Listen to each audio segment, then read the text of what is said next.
దేవుడు అన్నాడు, ఓకే అన్నాడు, అంతే. ఆ రాత్రే అపవాది దూతలు వచ్చినాయి, వాడిని తొక్కేసినాయి. ఉదయం లేడిక. కొట్లు పడగొట్టాడా, పెద్ద కొట్లు కట్టాడా, ధాన్యాన్ని సమకూర్చాడా, తిను త్రాగు సుఖించు అన్నాడా?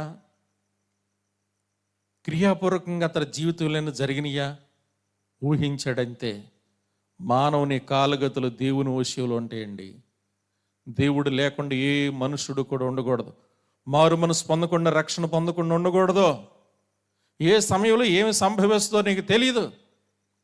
ప్రభువుకు ఉపయోగపడనటువంటి చెట్టును తక్షణమే శపించాడు. ఆ రాత్రి ప్రార్థన అయింది, ఉదయం బయలుదేరి వస్తున్నారు. ఆ ప్లేస్ లేదా ఆ స్థలంలోకి వచ్చేసరికి శిష్యులకు గుర్తొచ్చింది, రాత్రి బోధకుడు ఒక చెట్టును శపించాడు కదా అని అనుకుంటా అక్కడికి వచ్చాడు. చూస్తే తల మొదలుకొని ఏరు వరకే అది మాడిపోయిందండి.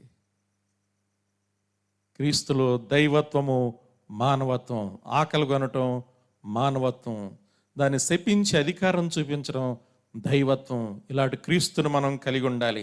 చూడండి, యోహాను సువార్త, పరిశుద్ధ గ్రంథంలో యోహాను సువార్త